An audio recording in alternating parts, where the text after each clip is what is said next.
Welcome to People, Places, and Politics. I'm Patty Milne, and I'm very happy to have back again Scott Jorgensen, who is an award-winning small-town newspaper reporter. You have a fascinating background, and I love to mention that because here in Oregon, this rural divide, which I know you're very versed on, small town newspapers, you've been a talk show host, you've filled in on a lot of different things. You are chief of staff for Senator Doug Whitsitt, and you are the author of 3 books. And when I've had you on previously, I know we talked about 2 of them, and then we knew another, or I felt like I had inside information. Your 3rd one was ready to come out, and you've been out talking about that book, and I'd love to have you touch on it a little bit here today. You've also shared with me you were able to go on the ORP, which is the Oregon Republican Party listening tour, and hear what people are thinking. So let's talk about that. And we've also previously, when you were here, talked about a lot of things that happen inside the Capitol and what's going on inside politics. So let's start there. The last legislative session was quite interesting, and we're getting ready for the February session. What do you see? What's in your crystal ball? What you're going to see is a lot of issues that are either going to be resolved during the session in February or via the ballot box in November. And that includes the minimum wage, and there's different proposals being floated. Some of the Democratic senators and representatives have had different ideas. Regional minimum wages is one of them. Instead of having a statewide preemption that says, okay, this is our line here, being able to break it down differently. And talks about different levels. Some folks are pushing for $15 an hour. Others are willing to settle for 12, 13, and that's going to be decided one way or the other. And then you have the gross receipts tax that's going to be on the ballot, and some Democratic legislators are shopping for sponsors to do a more watered down version of it, kind of a compromise, so that it doesn't get to be the same kind of expensive, divisive battle that we had just a few years ago with Measure 66 and 67. So it's looking to be a repeat of that, and Senate President Peter Courtney stated publicly a couple of weeks ago at the leadership forum, he was using Civil War analogies, and he's being colorful, but I definitely see where he's going with that. And that's what we're running up against, is the risk that if these issues aren't resolved, then it's going to be these bitter battles and all kinds of money being spent unnecessarily, and expensive campaigns, and pitting neighbor against neighbor, and Literally. Yes. Yeah. So a civil war, and I can appreciate that Senator Courtney used that analogy, and he's very colorful and exaggerates points, but to make that that point, we already have, I mentioned the rural-urban divide. Even where I live in Woodburn, we aren't urban. We really, you go on I-5, or take somewhere like Mount Angel, take somewhere like Sublimity, take the communities up the canyon, go just across the river here into Polk County. The situation that we live in here in this mid-Willamette Valley is so different on many, many levels than it is in Portland. And to say, well, we'll do you used a term a moment ago, a regional, that still is somebody with a magic wand saying, I know better than you do how to provide fairness is a word that's often used. Equity is the other word that's used a lot right now. But who has determined that? And what makes $13 an hour or $15? Why not $25 an hour? Wouldn't that be the magic number? A lot of people are asking the question, so who has determined this? What determines are you hearing anything? What is what are these numbers based on, and how certain are the proponents of these proposed minimum wages, how certain are they that this is a pretty sure thing to pass?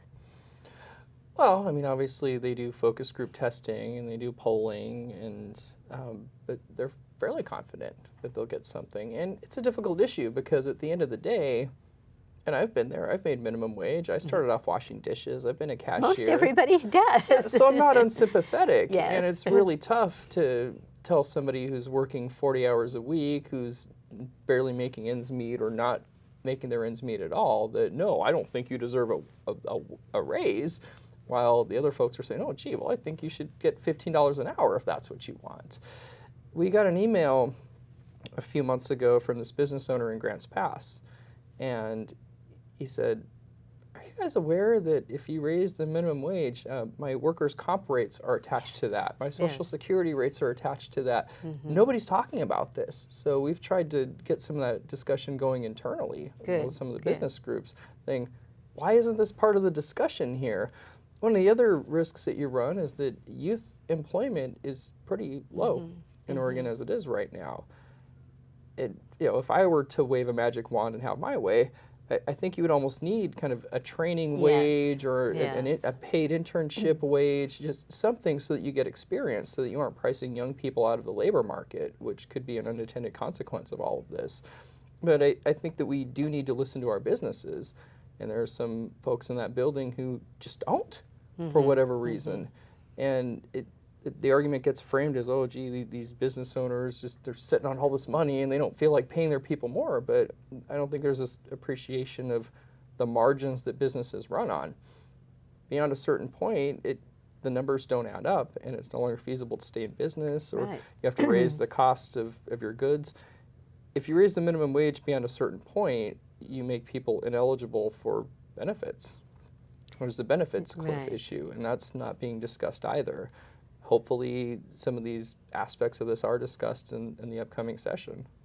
Well, it would be wonderful if everyone could earn more money, because the more money anybody who's working makes, the better able they are to take care of themselves and find more opportunities in life, enjoy life better, and be more active in their community. Yes. The cost of goods and services go up too, and so if your buying power is limited by that, then there has to be a balance somewhere. It's worth mentioning that Oregon has the second highest minimum wage in the nation, and then it's been tied to the consumer price index. So it automatically goes up when the consumer price index ticks up, and I'm hopeful too that what you're suggesting, get some of this information out there. What happens to a business owner if somebody, and I think I read very recently, there are some efforts to get some really solid, creditable information together on what the effects would be, because unintended consequences, meaning putting businesses, and it would especially be small businesses that really are employing to a great extent people who are having the most difficulty making ends meet. Well, if they have to close their doors, then what's been accomplished? Then you have more people out of work instead of working at a higher wage. So I don't know any business owner who wouldn't like to see their people happier and making a better living. That's just... Well, it's good for morale, it's good for talent retention, and a lot of the best opportunities I've had over the years came from small business owners. They do operate, I've seen these guys sweat over making payroll. They pay themselves last. That's right. Or not at all. It's very often what happens to make sure that their employees who they care very much about have a paycheck. But the youth wage, I really, really would love to see that. And as a small business owner myself, I'm not active in a small business right now, but I really enjoyed hiring high school kids. It was a great way to give them some experience and for me to have a connection in the community with the high school and some of the other activities that kids are involved in.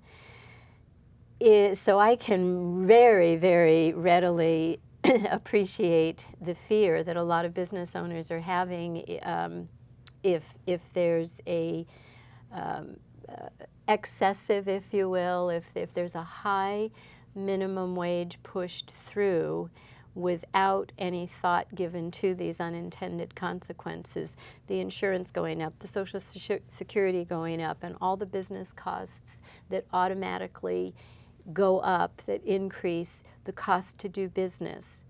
Again, it's not that business owners don't want their employees to be happier and stay with them at the business, and everyone wants to pay employees the very best they can, but when you're at a break even already and you're faced with closing the doors or laying some people off and only retaining a few, there will be some unintended consequences that make the situation worse. So I will be watching, hoping that there are some hearings and people can come in and present all sides of the issue, so decisions can be based on what's going to work best for everybody, and especially the small businesses. Well, that's how the process is supposed to work. And when the even-numbered year sessions were pitched to voters originally, it was, well, we're just going to go in and make minor adjustments to the budget. But a lot of times what happens is it becomes, because it's an election year, you get ample opportunities to play gotcha. Mm-hmm. And there are a lot of votes taken just for the sake of putting people in that position. Saying, oh, well, this guy voted against this, he voted against that. Or look what I did for you. Yeah, and it becomes politicized as opposed to making technical fixes, which I think was the original intention and certainly how it was represented to the public. But there is a lot of long-term policy that folks try to decide in the short session. But the timeline is so compressed that unless it's something where you've had work groups in the interim and you've had people working on it, it gets really difficult, and it's kind of audacious if you're going to pass something that's going to affect every man, woman, and child in the state severely. And people's future, their livelihood. This is not a time and a place to do those kinds of issues. Yeah, the regular session's great for that because you have 6 months worth of committee hearings, people can actually be heard. Especially folks from the far-flung areas of the state. Yeah. It's hard for them to be able to drive all the way over here, especially in February. Yes, the weather could be very prohibitive.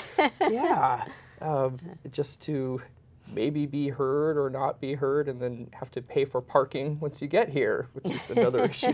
At least the meters out there by the Capitol take debit cards now. Yes. Because they didn't for the longest time. That should help. It should help.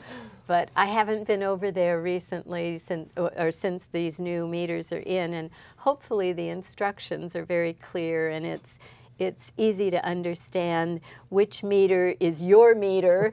You hear that, and especially when you're not used to being in a particular city. I know it's happened to me. A community put some new meters in. There was no information anywhere on the curb. You didn't even know that you were supposed to go to this central kiosk and that your parking space, was identified. Got a ticket. Well, of course, I paid it. And I said, who would have known? It's not a, and this was several years ago. But yes, let's be the community here, Salem and the Chamber, want to be user-friendly and hopefully they'll be welcoming in this February session that's coming up. So what else? What other issues might be in play, or do you see smooth sailing? Do you see some bumps in the road? How are things looking? My senator is a member now of the Environment and Natural Resources Committee, and we're really excited about that. One of the issues that's definitely coming up is cap and trade. They're going to call it cap and invest, maybe because it polls better with folks, but we're still taking a look at that and what the impacts are going to be. And it's all based on modeling by the Department of Environmental Quality and who they rate the top polluters are. And then you get your hands on that list, and there's a bunch of timber companies on there. And I know a lot of these rural districts fairly well, including my bosses, and you go, well, all the largest private employers that are left in this district are on this list. And the idea is supposed to be that you do the kind of the taxing end of cap and trade, and then that they're going to reinvest that in these rural communities. You say, but you're taking it from the largest employer in the whole county. So reinvest how? I don't get it. The only other employers are all public entities. So that's something really we need to look out for, because you're talking about the cost of energy. It's going to drive up the cost of everything. And if you combine that with the increase in the minimum wage and the cost of goods and services, you create inflationary pressures. There's no way around it, because at the end of the day, you're a business and you pass those added costs on to consumers, onto your customers. And there's a lot of industries, including agriculture, where there's only so much you can do, especially if you're competing in international markets. You can't raise your price beyond a certain point with some commodities without pricing yourself out of the market entirely. Yeah. So that's some of it. Is there any legislation that's been proposed? Is this just the beginning of talking about having hearings on this issue, or has a bill been drafted, a specific bill that will need action, or somebody will determine it needs action, and what are we looking at? There's a specific bill, and where the process is right now is that the legislators have all submitted their drafts, requests, because the actual bills are drawn up by a legislative council, this team of very talented and professional attorneys. And so what they're doing right now is they're hustling through all these. Because it's a short session and it's limited in scope time-wise, members have 2 priority bills each, as opposed to the regular sessions where it's kind of a free-for-all and you say, here's these 50 bills I want drafted. So those guys are working diligently right now, and they get the bills back to the drafts back to the representatives and senators, who then have a deadline that's coming up here in a couple of weeks to submit them for consideration, to the various chambers. So at this point, we know that a bill has been submitted. We've yet to see it, but we're kind of bracing for it, because, especially after healthcare was nationalized back in 2010, you look at all the sectors of the economy, and that was 1/5 of the economy right there. And we say, oh, well, that's worked out. It hasn't made healthcare affordable? No, it hasn't. That's just the bottom line. It's imploding all around us. Energy is kind of the last frontier in terms of the private economy and the means of production. And it's obvious that attempts are being made. You see what the private sector has done with it. I see it when I go to fill up my gas tank right now and go, wow, it hasn't been this cheap in a long time. It's working. That's our domestic energy boom that's been happening these last few years. And now efforts are being made to unnecessarily increase those costs, in the name of saving the environment, kind of like the low carbon fuel standard, which is still extremely controversial and which held up the passage of a transportation package that everyone in the state seems to agree that we need. So it's a matter of picking your priorities. So it might be an interesting trade-off coming up with regard to those 2 issues. Another one of those, if you give me this, and then I'll give you that, or we all want this, so you're going to, anyway, with this one-party domination for the last several years, very likely the sponsors of this bill are going to get exactly what they want, and it'll be driven by out-of-state interests and out-of-state money, and our local, these rural employers are going to really have no recourse. Hopefully they can come.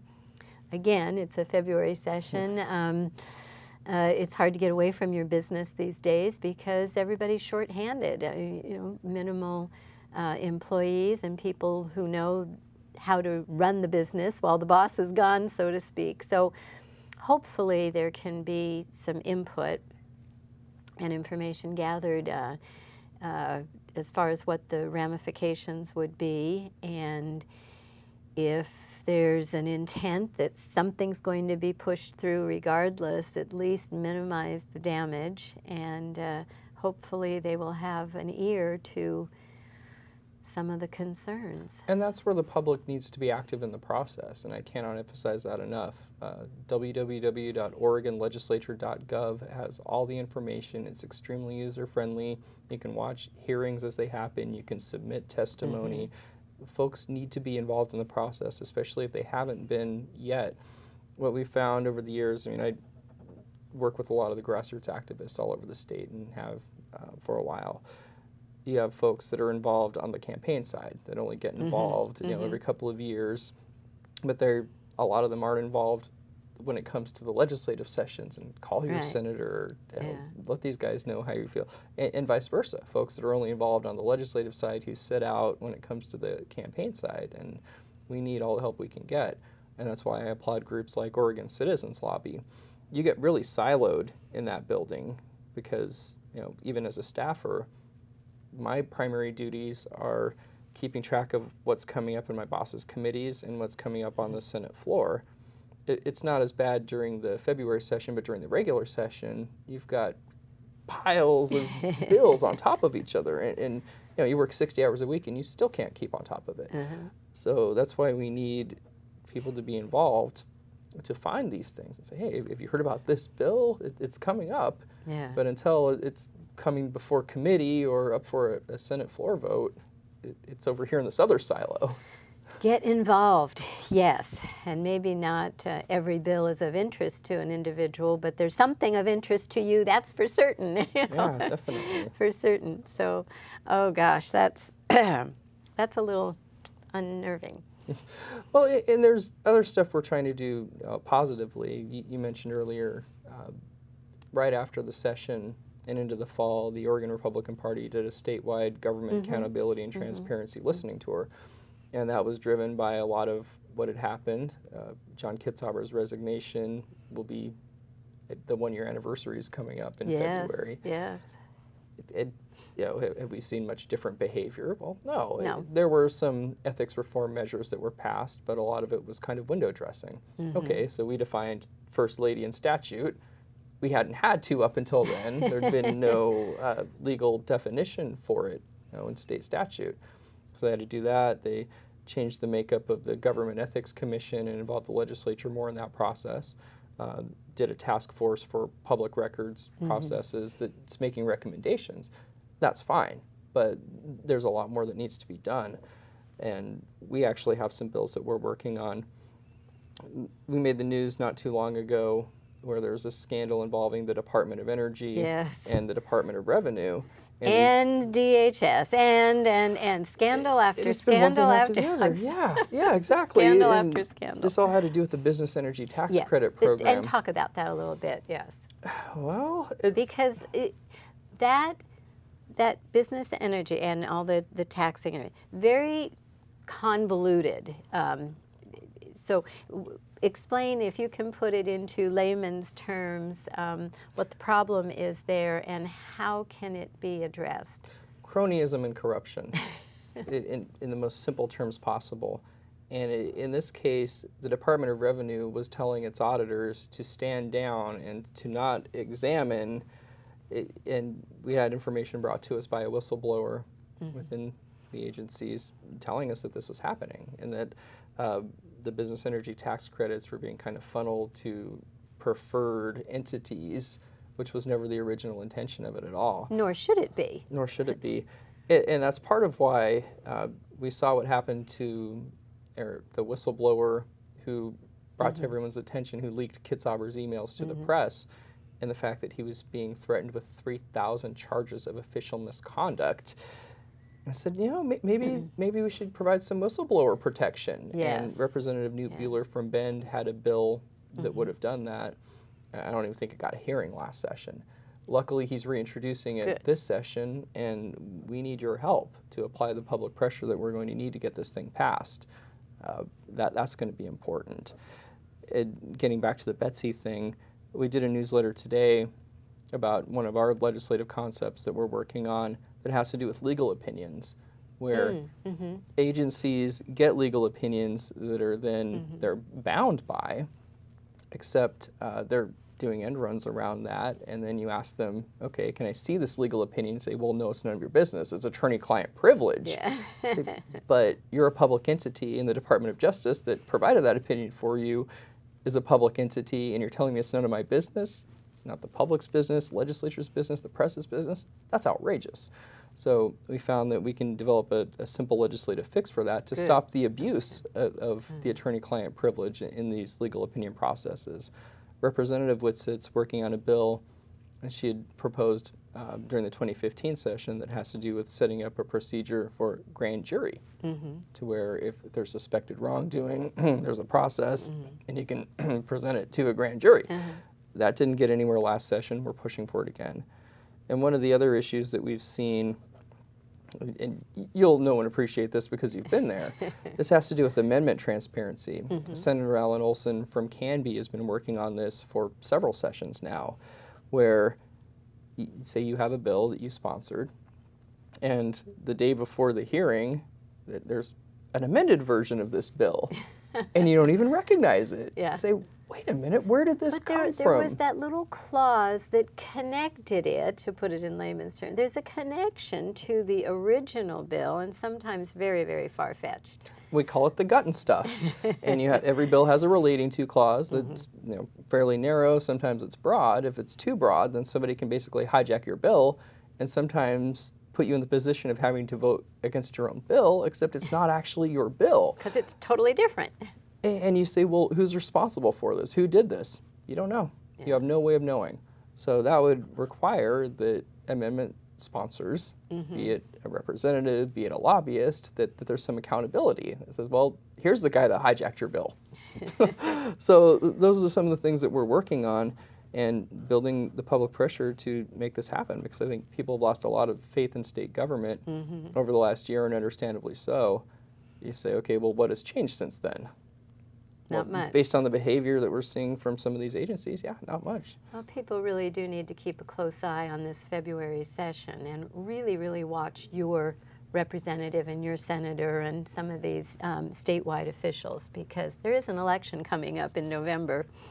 But I'm also reminded I think signatures are being gathered now to get address this emergency clause that has been a very crafty way of the prevailing party to get legislation implemented without having the time period built into it that would allow the people to take the issue to a vote of the people.